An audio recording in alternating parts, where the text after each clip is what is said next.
Hello,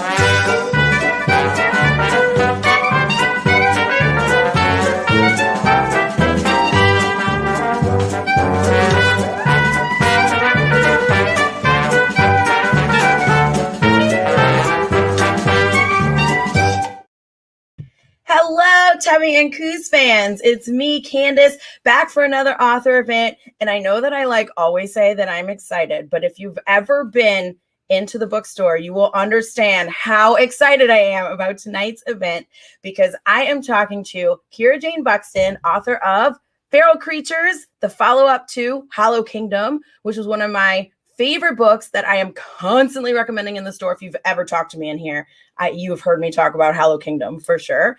And you have heard me talk about the audiobook read by Robert Petkoff, who I also have to be in conversation with Kira Jane tonight. And it is so, so exciting. So I am going to introduce them both to you. In case you are not aware, Kira Jane Buxton's debut novel, Hollow Kingdom, was a finalist for the Thurber Prize for American Humor, the Audie Awards, and Robert read the audiobook, the Washington State Book Awards. It was named a Best Book of 2019 by NPR, Book Riot, and Good Housekeeping. Kira spends her time with 3 cats, a dog, 2 crows, a charm of hummingbirds, 5 Stellar's jays, 2 dark-eyed juncos, 2 squirrels, and a husband, which I very appreciate that menagerie of pets that she has. And Robert Petkoff is an award-winning American stage actor, singer, and narrator, known for his work on Broadway, the West End, regional theater, and work in film and television. And he has narrated over 150 audiobooks.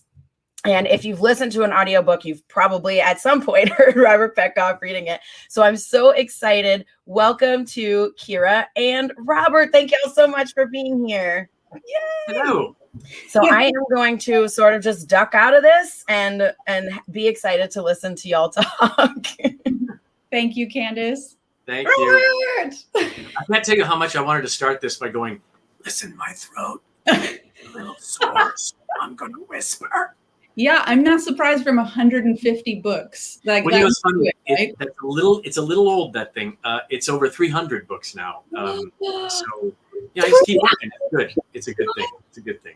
But we're here to talk about you and this book, which is the follow-up to Hollow Kingdom, which is, I will say without any kind of hype, is my favorite audiobook I think that I've done in the last couple of years. No offense to the other people's books who I've done, but this one just hit a chord with me. And it's the one that, like Candace, I constantly recommend. I had someone just this past week say, do you have something that you've done that I haven't listened to? And I said, if you haven't listened to Hollow Kingdom, you have to listen to Hollow Kingdom. Now, of course, I can say Feral Creatures too. But I think anyone who read Hollow Kingdom understands that it's just a beautiful mix of humor and pathos and imagination out the wazoo, which of course is where my first question to you was going to come from. Is what is your personal connection to the animal kingdom, the plant kingdom, what was it that drove you to want to tell this story? Obviously, you have a connection to it. It's in both books. You can just tell. It's palpable. Yeah. And I'll shut up. Yeah. Oh my God! Thank you for that. I'm such a fan of yours, so it's like I'll speak to how I found out you were doing the audiobook, which is kind of a fun little anecdote. But to answer your question, I was always that little animal nerd. I just always was. I grew up abroad, and places like Dubai and Jakarta, and my family bounced around Singapore, and everywhere we went, I would have these wonderful little animal experiences, and my family rescued things, and we would get camels that would saunter into the backyard in Dubai, and I was also kind of dramatic little kid. I don't know if you know that I'm a failed actress. Never failed. Well, it never went anywhere, but yeah, so I'd be so dramatic about these animals, and I remember one time I brought home a one-eyed goat. And I was like, aha, one-eyed goat. My mom was like, oh my God. Like, no, we don't keep wild animals as pets. So yeah, just this sort of lifelong love and affinity for them. And to go back to the failed actress thing, I tried for 10 years to be an actress in LA, and it was sort of just a comedy of errors, like bad. I have terrible audition anxiety, which is like the kiss of death. Like you can't deliver lines when your teeth are chattering and you know. Oh, God. So I transitioned into writing because my husband, then boyfriend, bought me a writing class for my birthday. And I was so nervous to go, I deferred for a year and then went and fell in love and then started writing and then went through a long period of writing rejections. So I had I was really the reigning queen of rejections for a very long time. Well, to leave the acting world and the rejections of the acting world to go into writing, which is obviously easier than acting and has so much less rejection than acting. It's really stupid. It was kind of a naive move in many ways. Yeah. Maybe I'm just a hopeless optimist, I think. And I really did. I tried really hard and I get these, rejections. And I got very close to a novel getting an agent. And I was pretty excited about it. And then it fell apart. And, I over edited it and the agent just didn't, it all kind of fizzled out. And it was just all this rejection just kind of hit me really hard. And I joke about it now. I say often that I rolled around the floor drinking like wine out of a salad bowl, which is entirely true. I was like really just a mess. And my husband said, go write the thing about the crows. And so so it was this like lovely confluence of, developing humor chops to survive LA. And then this animal loving background which has continued. And it all came together really, really wonderfully and happily for Hollow Kingdom. And I have to say that how I found out, I was so excited. So I was, the book wasn't, I can't remember where in the timeline I was before it had been published, Hollow Kingdom.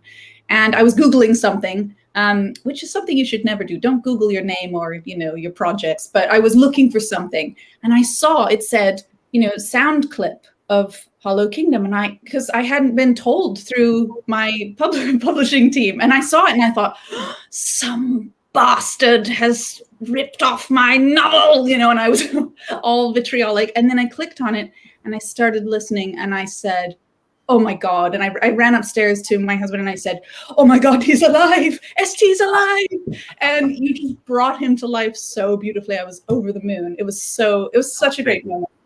Yeah. Well, yeah. Go ahead. No, please go. I was just going to say that I realized I knew you from, you narrated Less by Andrew Sean Greer, which is a favorite of mine. So I was just like, I was doing cartwheels all over the house, like, Robert Petkoff. That's great. Well, when I got offered the book, I started flipping through it, and of course, the very first page just jumps right at you, and you're like, wait, what? What's your name? You're a crow? Okay, hang on. And the voice just went in my head right away, and so I mean, as I read, for me, just as I prep a book, because whenever I narrate a book, especially fiction books, I have to read the whole book. Because I need to delineate what are the characters, what are the accents. I might have to look up at the dialects. How to pronounce the names. You made it really not easy because you had, the elephant in Thailand and camels in Saudi Arabia. And especially I think the Thai was written in Thai, the chapter heading or whatever. So I had to do that research.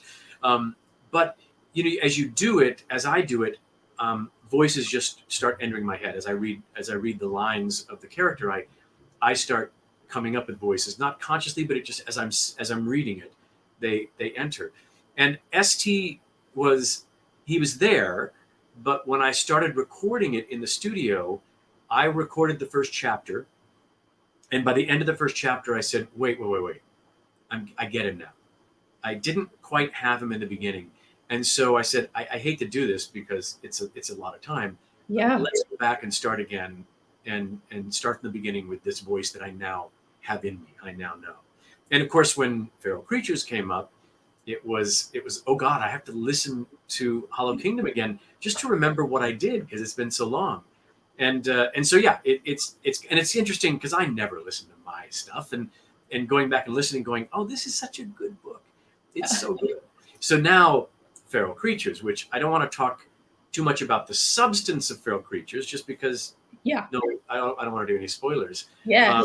But it picks up obviously where we left off a little while after we left off from the last book. And again, I don't know how much I can talk about Hollow Kingdom, because for the people who have not read it, but let's just say that at the end of Hollow Kingdom, there's a particular tragedy that sends our hero ST into a bit of a spiral, and he is only pulled out of that spiral by being given hope and being given a new responsibility. And this book picks up beautifully with him dealing with that new responsibility, and it deals with such great themes of the notion of responsibility, of B, of what do you do with children or young creatures, young things? How do you bring them into this world? How do you keep them safe? How do you teach them how to behave? And how do you realize, when do you realize how much you should let them be what they are naturally? And it's so great, because if I can go on about it, it's just that in Hollow Kingdom, it's so much about the catastrophe that happens, is so much about the removal of humans from the natural world, and Feral Kingdom brings that full circle. It's really great. Yeah, it's definitely, it's that whole nurture versus nature argument, isn't it? And it's really about accepting and loving creatures as they are, and it's an exploration of like, what could we be if we didn't have societal expectations, and human idiosyncrasies, and ST, certainly from the first book, he's matured a little bit, maybe a little bit. He's still got his, weird skewed bird's eye view of humans, which is so fun to hear you voice it, because there's so many jokes in the novel. There's so much humor, and it's juxtaposed with some really deep moments. And what amazes me when I listen to your audio book, like when I listen to the audiobook of your performance, is you don't miss a single beat. You don't miss a single joke. You land every one, and you still bring us that hugely rich emotional experience, this is just like, I mean, who has a narrator that could handle Thai elephants, camels in Dubai, the Arabic, the Thai? It's just. But I cheat because I'll be reading it and I'll turn the corner on something and go, whoa, wait. I missed that joke. Let's go back and get that again. Let's really. Oh yeah, that happens, because what's great is that you aren't writing a setup joke kind of book. No. Not a sitcom. Yeah. The humor comes in puns, terrible puns. Terrible, comes out of the moment, and so you go past it, and I know readers are the same thing. As a reader's going through the book, they'll read it and they'll go, wait a second, what? And they'll read that again and get it. And sometimes they'll just read and laugh. But I have the advantage, of course, being in the studio of reading something and going, oh, hang on. I need to serve that up just a little better than I did, so that it doesn't slide away. Wow. So when you said that you came and had an idea for ST, and then you kind of circled back and said, wait a second, everyone, sorry, I have to do this again. What was the difference? What switched, and what did you have in mind originally? I think when I first was reading him, I was thinking of a guy like this. He's kind of like this, hey, almost a Chicago kind of a thing. ST, I like Cheetos. Big Jim, his eye fall out. What are you gonna do? And so I kind of started a little that way, and I was like, well, first of all, he's not a Chicago crow. He's the Pacific Northwest. So then I was like, no, what he is, he's an innocent.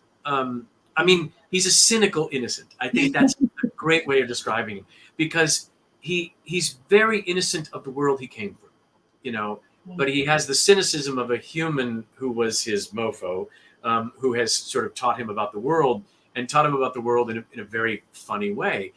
But that innocence wasn't coming across in that thing. So I had to go back because ST, then he just talked like this, he's just this guy.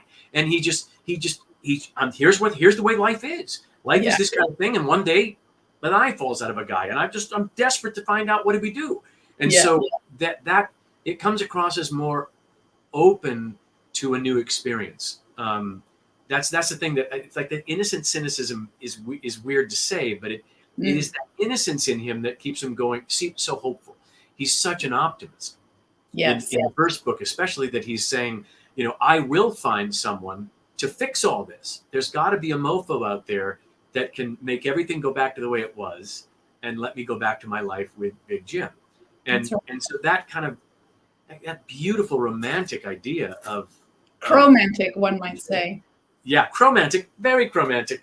But that beautiful idea is what drives the whole first novel. And then in the second novel, we've got a growth on that idea of less. He now knows how dangerous the world can be. And now he's desperate to protect the things he loves, since that wasn't, he wasn't able to protect all the things he loves in the first book. So he's desperate to protect the things he loves now, which makes him much more cautious, and when he actually needs to be much more brave and much more expensive. And he learns that in the book. It's great. I mean, he may not learn it. Maybe he learns it. Maybe he doesn't. I'm so worried about giving away about spoilers during this. No, I think it's good. I think, because in talking about it, I mean, you have to set it up a little bit. You have to, I don't think, he certainly is. In many ways, he's sort of he's the symbol of hope. He's, I think it's okay to say he becomes a little bit of a literary crow, or he tries to, and he gets into poetry in the second book, and his own very bad poetry, but also discovers Emily Dickinson, and then really takes to heart that hope is the thing with feathers. And he thinks, yeah, it's me. I'm hope. I'm the hope. Yeah, exactly. I'm sorry, I'm looking over here. I'm looking at the comments and trying to see what's going on. Most of my tears in recent years is due to Hollow Kingdom and Feral Creatures from John Gerber. That's true. I mean, I had friends. My wife had recommended it to her reading group, her book group, and half of them, I think easily half or more, said, heck with it, we'll listen to the book. We'll listen to Robert read it. And I had one friend in particular who, was so angry at me. Oh, what do you mean? She was so angry about what happened to one particular character toward the end of the book. She was like, I had to stop. I couldn't listen to the rest of the book for a long, long time. And I'm like, you have to go and listen to the rest of the book, because I guarantee you'll be happy you did. She goes, I was so mad. How could you do that? I'm like, you just have to do it. But she was just distraught beyond belief. Oh, I do get some pretty angrily worded emails, but most people really do understand what that particular event represented and why it was necessary. And I always tell everyone, like, I bawled while I was writing that scene. I was an inconsolable. I tried to stop. I tried to change it and have a different outcome, but which sounds very woo-woo. There's something about the writing process where you don't have control. And and so ultimately I have to live with it. My sister has said she will never forgive me, but this is what are you going to do? What are you going to do? Is it all right? Because it's such a treat to have you. Would you read a chapter from? Yeah. We talked about earlier. You had mentioned the Malaysian spider, Penipua. Yes. For anybody who hasn't read, is not familiar with the books, the main story is St. the Crow. We follow his narrative, but there are these sort of other interstitial chapters that follow other animals around the world, that all over the world, which makes Robert's job incredibly difficult, as he has to do 4 billion accents. But this one is from a spider.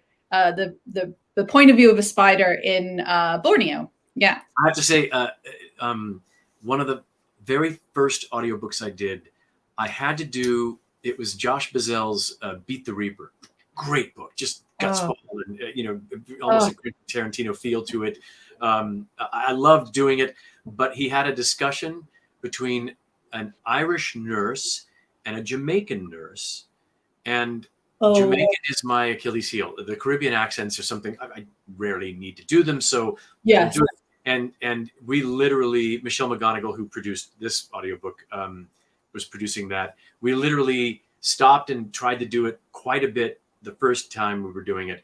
Then I had to come back in the studio 2 more times to do pickups, to try to just do the Jamaican accent, to give it any kind of justice. To this day, I still can't quite do it. When I was prepping this book and saw that there was a character from the Caribbean, I said to my wife, "She's killed me." Like, what do you mean? I said, "She's killed me." She said, "What?" I said, "She's given me a Caribbean accent to do." And she goes, "Oh my God." And then I looked up and it was, what is this? What is the place in the Caribbean that... Bonaire. Yeah, Bonaire, which, thank God, Bonaire is heavily influenced by the Dutch accent. So I was able to, I was like, oh, when I started listening to the Bonaire accent, I was like, oh, thank God. This I can do. I can't do. Now, this is Malaysian. Irish and Jamaican. That's Jamaican is influenced by Irish. So it was just really bad. It was really bad. Like, I can remember one line the Jamaican nurse was, "They're only going to call a code." And I was like, "They're only going to call a code." I'm like, oh God, that's just terrible. It's just awful. And a note about accents, obviously I always want to be as respectful as possible when doing an accent of someone who is not my same gender or someone who is not my same nationality, and the great thing about audiobooks is, you're a storyteller. So you get to play with these things that as an actor, you wouldn't necessarily do, because they would cast, a Malaysian actor. But, just as an audiobook narrator, we always approach this with care and with caution, and with respect. I always try to just give a flavor, and not try to do a mimic of a real accent. And there are times too that you're offered books where the primary protagonist is like an African American or something like that. And I've had times where I've had to call the producers and just say, "You know what, this is not my story." And thank God they're like, "Oh my God, yeah, we hadn't read that short story. We didn't quite realize that was what that was. So thank you." And we don't do it. But so I read this. I read Penny with that caveat that this is an entire book through the eyes of St. Shit Turd, who is a Pacific Northwest Crow, but occasionally there are people whose accents will do. So in this day and age, I just always want to make sure that we're aware of what we're doing, and we make sure that we're not out to offend anyone or do anything like that. Absolutely. So, that said, here's a little reading from Feral Creatures.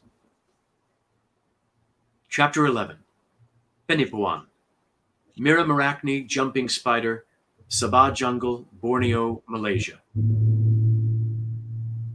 Open all your eyes. The air is thick with warm, wet clouds and mischief. Swirls of chemical story puff and bloom, warnings from sticky-legged creatures. The mandible of a mosquito slurps stolen scarlet. Disembodied howls widen eyes. Leechy appetites abound. Cicadas screech and blare. From their chests a doomed drumming, and gluey eggs throb with the ravenous impatience of the unborn. Squeaks of asphyxiation tighten as vines strangle. Plants cannibalize one another and exhale rot. Jaws crunch down on brittle bodies, a crispy rhythm of conquest. Crystal globes of rainwater burst and bully each emerald leaf. Feel the magic and malice of mushrooms that tower and terrorize. In the jungle's jaws, predator and prey can be so close as to rub skins. Truth can take a life. The jungle is a living thing with hot lungs, an eternal row of fangs. It spits out wings that beat transparent terror. There is no space for silence. Every jungle inch is filled with a scream song. Fear fills the soggy minds of panicked quarry. The jungle does not sleep. It does not care about you, not a scritch. Our enemies, yours and mine, lurk.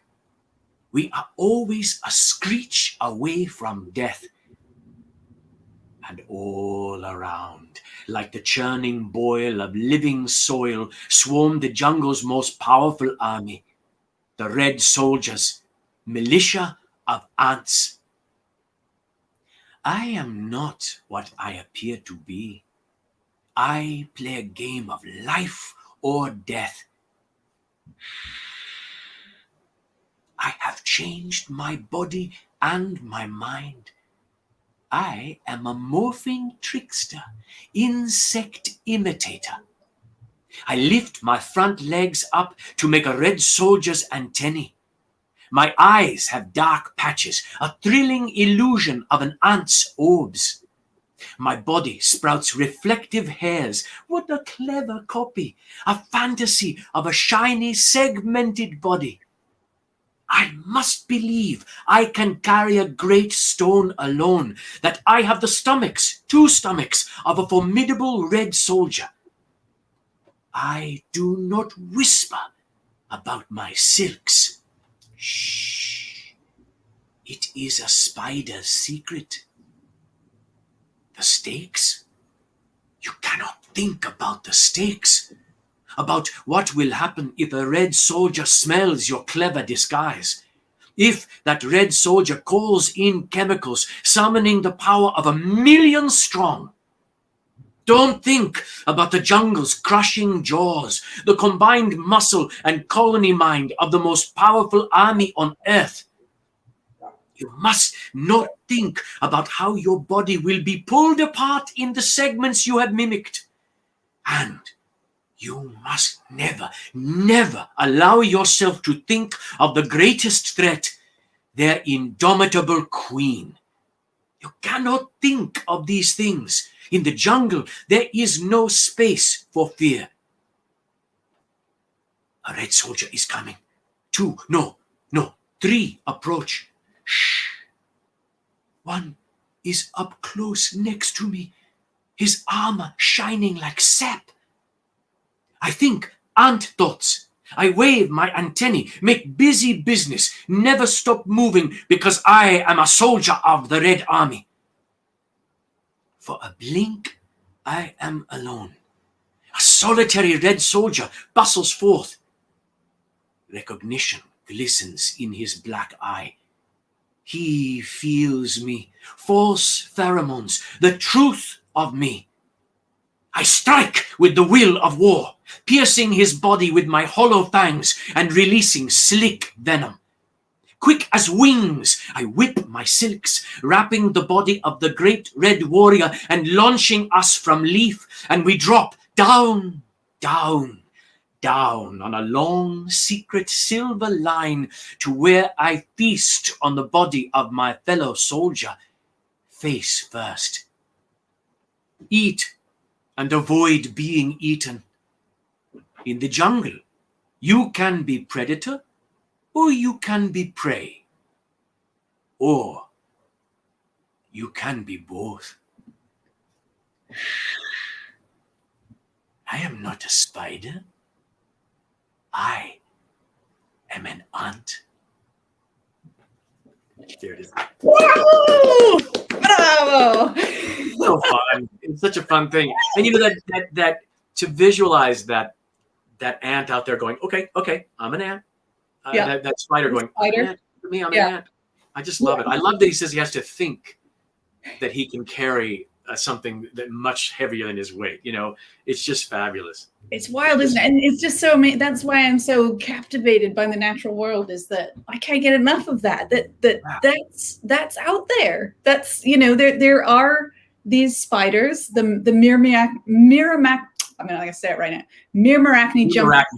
Yeah, Mirmarachne, and they do mimic these ants so flawlessly that, you know. Oh, it's so wow! You read it so well. Gosh, what a treat to get to see this.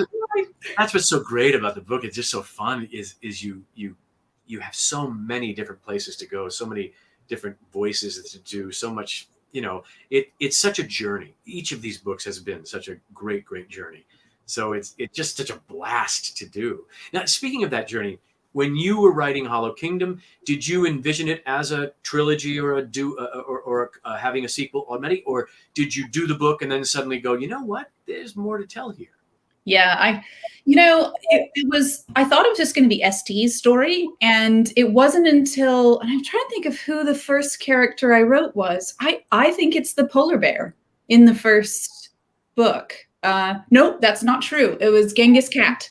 Of course. That was the first. I think Genghis Cat might be the character that most people talk to me about the audio version of. They're like, oh my God, he is Genghis Cat. And it's like, yeah. Well, that's the person that I just recently recommended the book to, texted back like an hour after I recommended it saying, that cat! Exclamation point. It was just fabulous. It was just fabulous.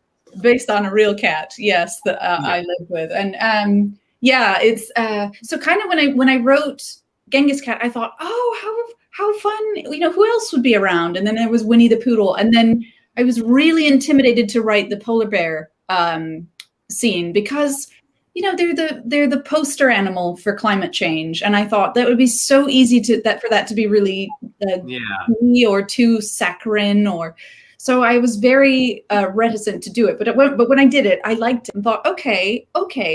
Well, how interesting. What's happening in Thailand? What's happening in Dubai? What's happening to other animals? And at that point, the potential for the story, the creative landscape was so much larger than this silly little crow that I felt there was. And then I actually fought against the ending of Hollow Kingdom. I did. I didn't really want to have the ending that there was. And it was because I was writing a chapter and reading it aloud to my husband every time I had a new chapter. And he was just really hoping for the particular ending of the first book. And so that also led to, I think there's a lot more here to explore. And I did that terrifying thing where you a little bit write yourself into a corner and you think, oh no. I'm stuck doing this now. Yes. But it's interesting you mentioned the polar bears because, of course, I'm not giving anything away. I think to say that we may encounter some polar bears in Feral Kingdom and Feral Kingdom. There's your third book. That's right. I'm doing it. Everybody's doing it. It doesn't matter. It's like hollow creatures, kingdom creatures. And it's quite stunning. It's really quite moving, and it's scary and it's moving. I kind of want to talk about it. I keep wanting to talk about it, but I don't want to talk about it because it's going to give its stuff away. But we shouldn't do it. But let me see if there are any questions from the folks out here. And then I saw something about my shirt. I should quickly show everybody my T-shirt. Oh yeah, this. Fuck off! There it is. So that is by Shell Key Creations on Etsy, who also does excellent stickers and things like that. And I just found her and have been ordering. I have like 4 of these shirts with rude things on them. One of them says "Crow away." Crow away. They're all very antisocial T-shirts, but I love it. Yeah. Well, I'm not seeing any questions right now, but I wanted to talk about. I'm going to try to remember the name first before I do it. I have to look it up in the book now because I can't remember now. Oh, your donkey. Nubbins. Nubbins, the wee donkey. That's who I thought we were going to read today, because Nubbins is my favorite. Nubbins is a donkey who was in the first book, and and we may hear from Nubbins and get the full story. A lot of the characters, because we hear from Angus the Highland Cow in the first book and in Hollow Kingdom, and it's I have a lot of fun with sort of unreliable narrators. All these animals seem to have these ideas about how the world is and how important they are, and oftentimes it's absolute baloney. And I have so much fun with that. And that is what's so fun, because taking the characters who aren't with ST, in the first book and in the second book, it is really great because you do. I think when you see something like The Walking Dead or something, you always sort of have this feeling of like, so what's happening outside this world we're in right here? Yeah. And it's so wonderful that you did decide to take us to those places, because you not only get to see, what the camel's going through or what the elephant's going through, but you get to experience what that culture is going through in that other country as well. and that it is so specific. It's interesting to see ST go back to his old stomping grounds in this one and see how much change has happened. And I think that's a major thing throughout the book, is how much things change and how quickly things change.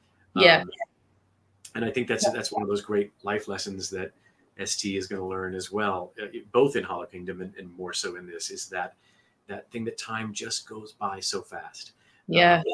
It's so true. I was really very, very interested in, what would these animals be going through? And I guess I always, when I'm reading something or watching something, and usually it's when I'm watching a mystery or reading a mystery, and the humans are wandering around, and Sherlock Holmes or whoever it is doing their part. And there's always an animal, whether it's a parrot or a dog or a cat around.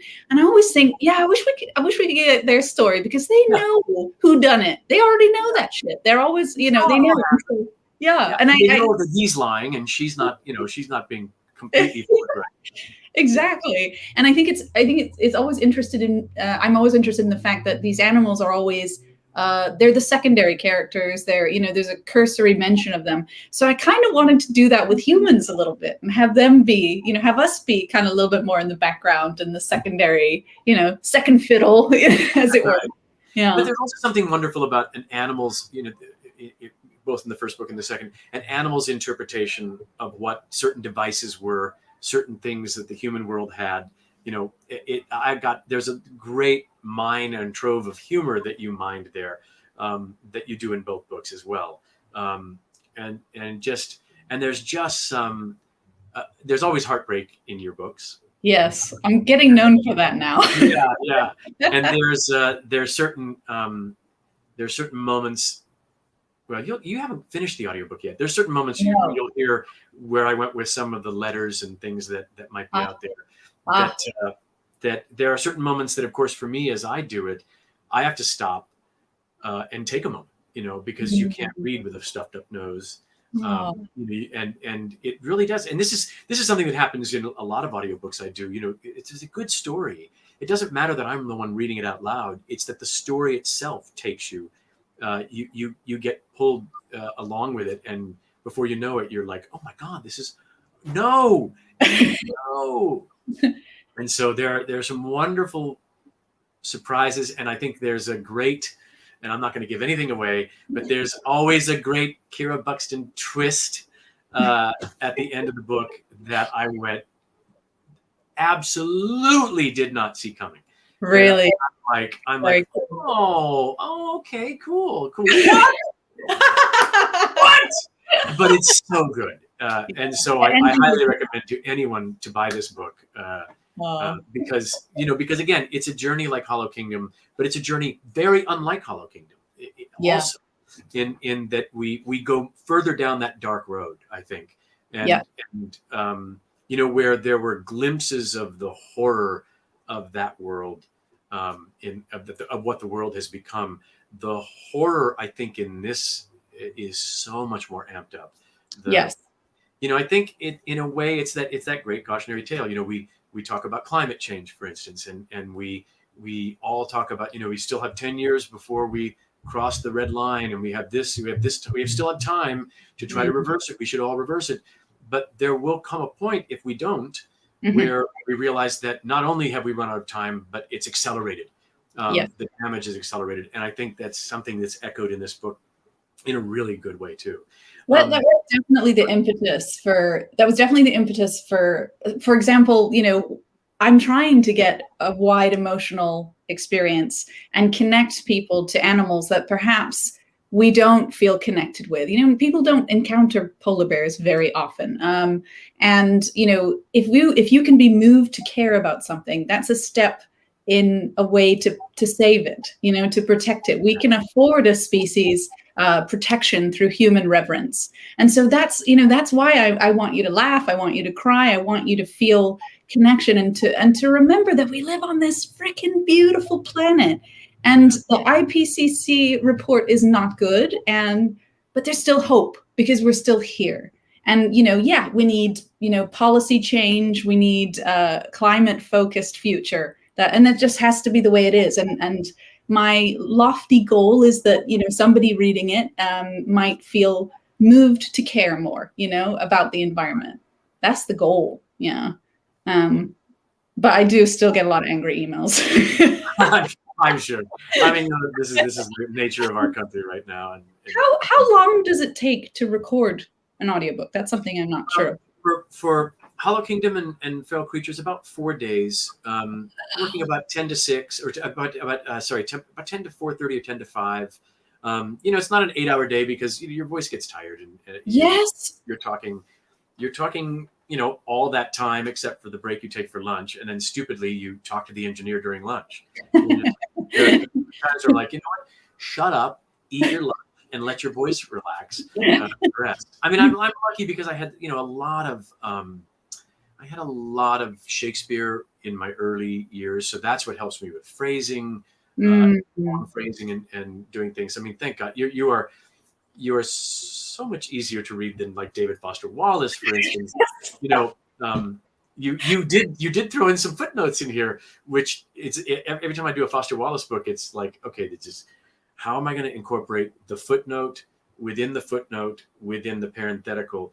And so, but that Shakespeare, doing Shakespeare really helps you learn how to set up a phrase right. And if you don't, you hear it right away. There are many times where I'll read something and go, hold it. I got to go back. I didn't make that. I didn't lift this part so that you knew that this was the parenthetical and this coming back was this. But yeah, and it's not as hard on my voice. When I first started, I'd get through until about 2 p.m, and then my voice was kind of like this, and you just had to sort of say, hey, let's just come back tomorrow when we can do it again. But over time, you just like, okay, you relax. Because, if you're doing a tense scene, I used to do a lot of that, and that will really mess your voice up fast. Right. And so you just have to learn to relax, chill out, and breathe and have lots of liquid, drink. And hot tea and honey and this sort of thing. Hot tea. I do a lot of hot tea. It's so funny. I just do English breakfast tea. I like English breakfast. And I occasionally, if I'm feeling not well, I'll get in the throat comfort tea or throat coat tea. Yes. Really good. It is good. I drink that all the time. I'm drinking that now, actually. I have that right next to me. Yeah. Only one book where a very, very important political book that I was set to do, where I started recording it, and I said, you know what? I need to go to a doctor right now and get a shot of steroids, because I was getting a cold or something was going on. And so I literally had to go to the doctor and say, I need you to give me an injection, and I need to take the pills. And as an actor, I've had experience with it. I know that, you do not do this stuff all the time, and you always try to go the natural route. But, to me, it's like in case of emergency, break glass, go and get an injection and do it. And was able to finally go back and do the book. But you feel like, it's such a weird thing. My wife had a cold like 2 weeks ago. And first of all, we're like, in the age of COVID, you got a cold? I know. COVID, so what did you do wrong? But the hard part was like, okay, now I have to clean every surface in the apartment. I have to do everything in the world to protect myself from you, because I've got 3 books lined up. And if I have a cold, I can't work. You can't do it. You need no one wants to hear, I am a spider in the jungle. Just doesn't have the same. It doesn't quite do the same thing. Not the same gravitas. No, I don't think so. It doesn't have that. I love. You Shakespearean background. You've done TV and movies, and I have a very pressing question for you. Did you punch Olivia Benson, aka Mariska Hargitay? I was so happy to do that episode when I read it in the script that he slugs her. What's funny about that is, of course, they have a stunt coordinator there, and I've done a lot of stage combat. Yes. And so in stage combat, you're always trying to figure out how to so that, do this on the camera so you can see. Like, one of the punches is this: you slap your hand and then you close it again for the punch. So you're holding someone's shoulder and you go. And you make the sound. So they're like, it's TV. We can make the sound. We're going to make the sound in post-production. You don't have to worry about that. Great. So we're rehearsing it. We go through, I go to punch her and I'm like, oof, or actually that's the sound I made eventually. But when I punched her the first time, I went, psh! And the sound guy came over and said, listen, you don't have to make the sound effect when you punch her. We're going to put that in post. Don't worry about it. I'm like, oh, okay. And so we do the next rehearsal and he comes back out. I said, did I do it again? He goes, no, Mariska, you don't need to make the sound of the punch either, because she had made a sound that time. And so, so we had it was a great time. It's so Monty Python. I love it so much. Oh, yeah. And Chris Maloney comes into the scene to save her and throws me up against a file cabinet and handcuffs me. And in the first rehearsal of that scene, Maloney threw me up and I was like, wow, this is great. This is like really real. Whips my hands behind me, cuffing me up. It's great. I hate to give this away, but if anyone watches that episode again, if you're really looking close, you'll see that in the take they finally used, he pushes me against the file cabinet and automatically my hands go behind my back, waiting for him to handcuff me. And I was like, bad actor. You anticipated. But I couldn't, I was like, oh, they used that one. Okay. And it goes by so fast you wouldn't know it. But now that I've given it away, of course, someone's going to be able to look. We're all going to go hunting it down now. Right? We have to see. That's terrible. Oh, God. Wow. We have a question from Teresa. Yes. Book 3, ST on Mars. Teresa.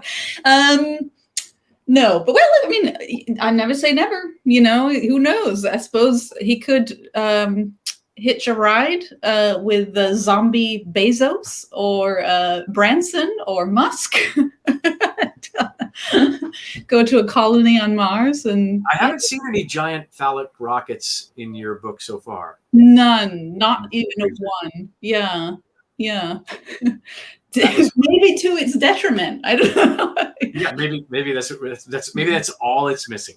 Yeah, maybe it'd be so weird, wouldn't it, if Richard Branson or Elon Musk was the only mofo who survived and then had to hang out with ST. And very interesting. I don't know, something to think about. Food for thought, for sure. But in seeing the shape of where feral creatures goes at the end, obviously to me there's quite a big expansive place we can go. We can take the next journey to. Definitely. Yes. Have you already sketched out where kind of the general idea where you want to go with it? I was planning to write it. I was writing it. I definitely am doing a book 3 for sure. So I know for sure that this is a trilogy. I wrote about 100 pages and then thought, no, it wasn't going where I wanted it to go. It didn't feel right.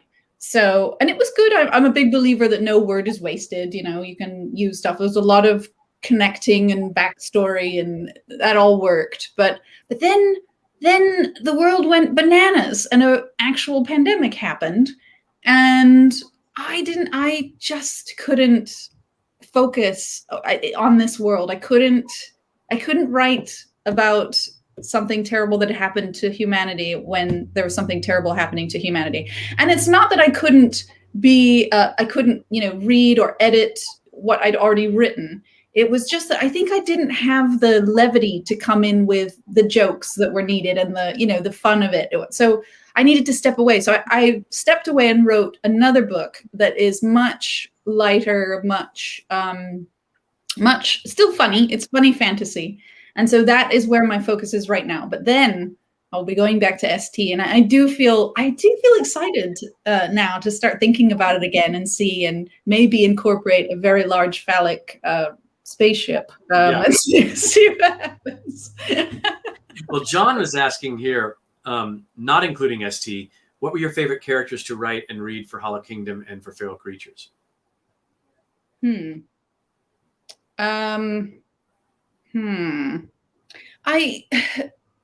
Genghis Cat was just so much fun to voice, because I lived with a tabby who was just this tyrant, this tiny tiger who ruled our house. And I adopted her, and her sister's Siamese. They're from the same. Her sister's actually asleep under the table where I'm sitting now, like the queen, Yeah.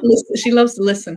And her sister was she's very laid back. Her sister was very spicy. And so when I first adopted her, she took to my husband and didn't really take to me initially, even though I was the one doing the litter and the food, and I was the one seeing you. Yes, and she very quickly learned that if she ran and hit the back of my knee, I would fall over. So she used to do that as a kitten when I first adopted her. And then she decided she didn't like my singing, so she would attack my head if I sang. And that became a little bit of a party trick when people came over, like, oh, sing so the cat will attack you, which wasn't my favorite party trick. But she did that. So for 14 years, I had this wonderful, wonderful, lively, spicy, lovely feline that was very much my muse. And so, writing Genghis Cat and just that, total narcissism and so much. It was delicious. And then I really, really, really enjoyed Angus, and then subsequently Nubbins. Angus the Highland cow, and Nubbins the donkey. Because who doesn't want to write from the perspective of a narcissistic Highland coo? Yeah, I think you've named my two favorite ones to voice, just because Angus, you get to do this Scottish accent, and like you said, Angus is he's so full of himself, and he's so again, Nubbins in Feral Creatures is so exciting because he takes all the wind out of Angus. He takes the piss out of Angus. He does, doesn't he? Yeah. I'm so excited to hear your rendition, because when I hear Angus, I hear his voice, and now after your audio work, I hear your voices in my head. It's so cool. That's so creatively fascinating. But I do, when I hear both voices, I hear Angus, of course, is you, but Nubbins is a bit more military. He's a bit of a lower voice. Yeah, well, here, let me see if I. Yes. You have it. Yeah, I was just going to say you have your thing written. He goes, "Aye, there's nothing like the wee hours of the morning. Rise like the grass, don't be an ass. It's a wee motto of mine. Routine, discipline, regimen, vigilance." I just love those things. Exactly as it is. Oh, it's so good. I just love them. How do you do that? How are you in my head? It's incredible. Listen, I will say I don't have a lot of contact with all of the authors that I record for. I do get some, and it's really gratifying. But it's also really nerve-wracking. For nonfiction, it's a completely different thing. It's how well am I telling this story? How well am I just how simply and clearly am I explicating what this person's written? But for fiction, this is you've got an entire world you've created in your head. I imagine it's what Jim, Big Jim, what's his name from Harry Potter books, Jim Dale went through, who did the American Harry Potter books, and Stephen Fry, who did the British. That for them, there's this great weight on your shoulders that you're creating the voices for characters that people may know or love. So when you reached out and said you guys were listening to it and liked it, I was like, what a relief. And we were lucky. Kira came to New York right around Halloween of 2019. Is that right? The last Halloween party we were allowed to have. And my wife and I throw a big Halloween party when we can.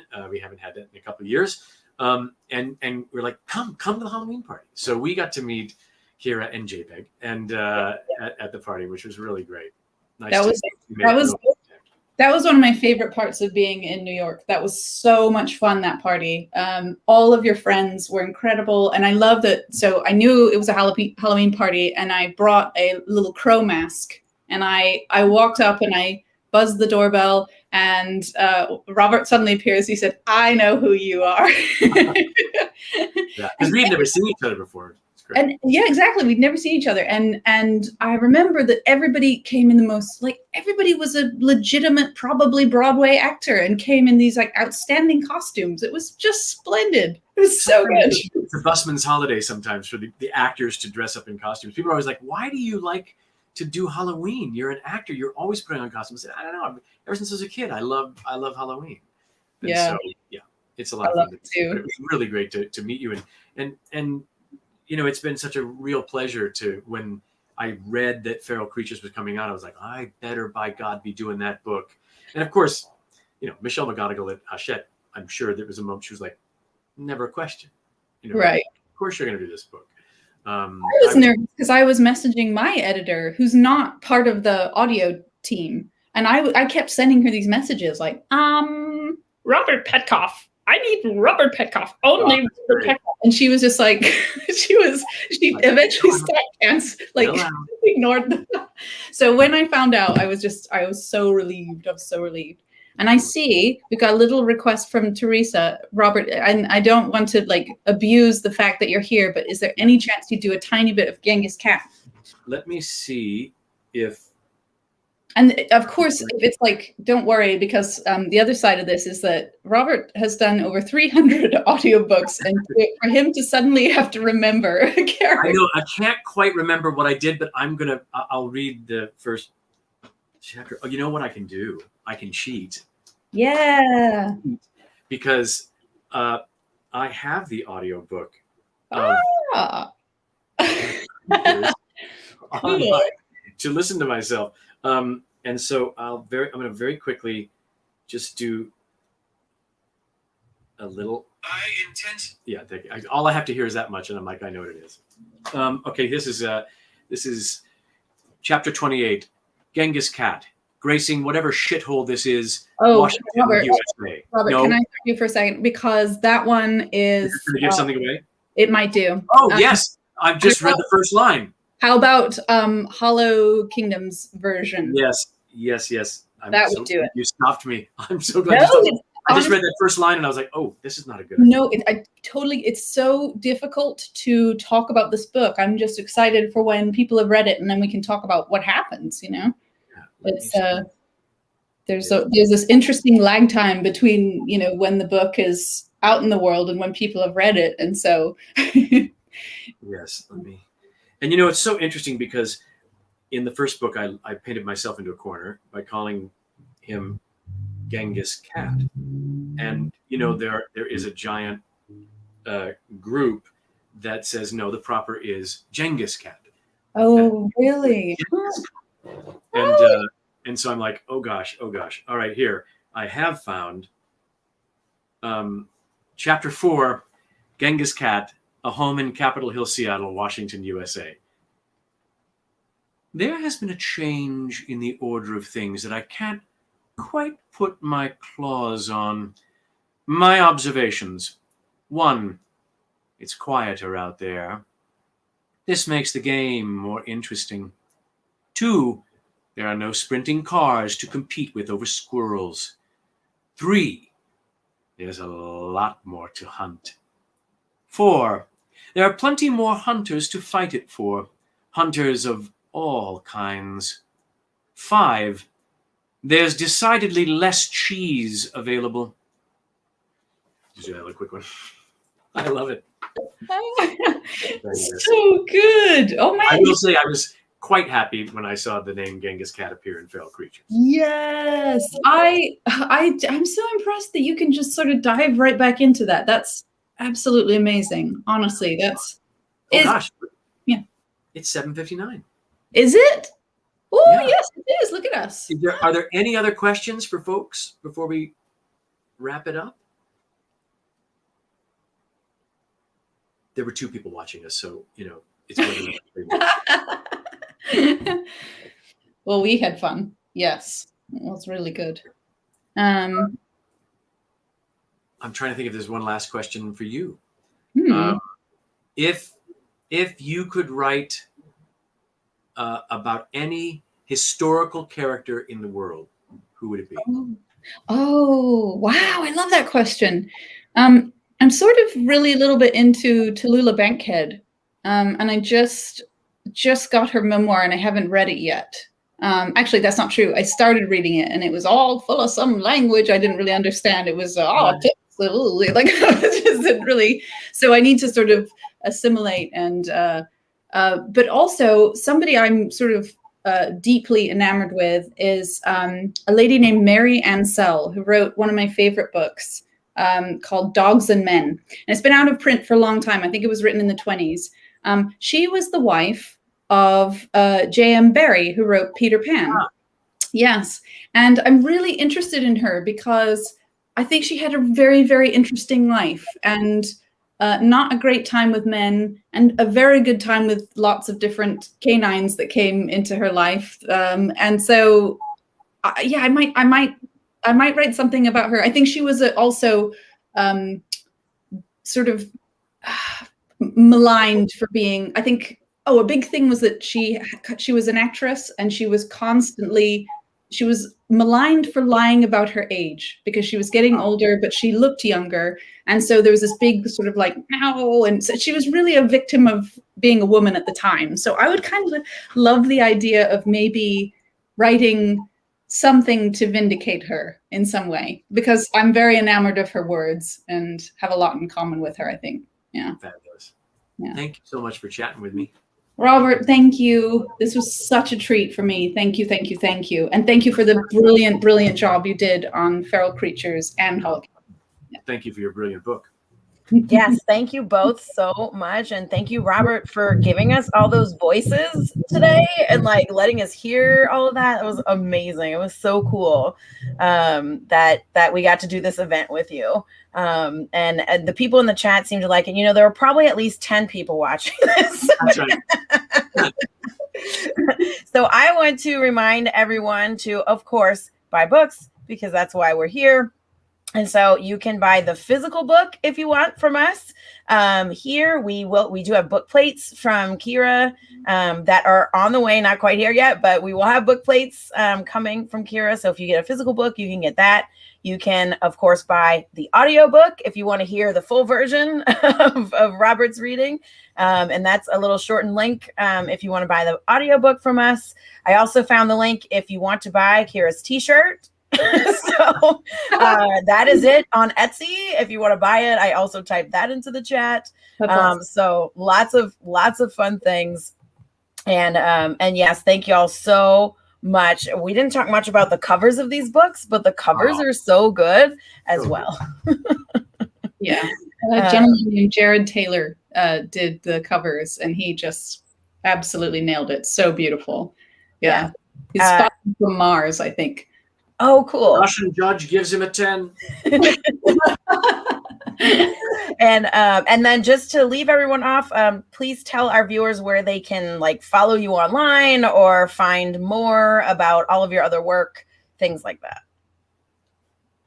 Oh, okay. I will. So I'm on Instagram at Kira Jane Writes. And I think that's the same for Twitter. And then just Kira Jane Buxton on Facebook. You'll be able to find me. Yeah. I always tell my friends, it's easy to go to audible.com and type in Robert Petkoff, and 300 books come up and you can pick one. So awesome. A lot of them are also on Libro.fm if you want to buy from your indie bookstores as well. So I know this one for sure is on there. Hollow Kingdom is on there for sure. If you want to buy those two, you can definitely do that. But yes, there are many to choose from when it comes to Robert. So thank y'all so much again for doing this event. Thank you everyone for watching, whether it's now or later. This will live on YouTube. So hopefully people watching later also will buy books. So thanks to everyone. Thank you to Kira. Happy book birthday yesterday for Feral Creatures. And thank you, Robert. Thank you, Kira. And everyone have a good evening. Bye, everyone.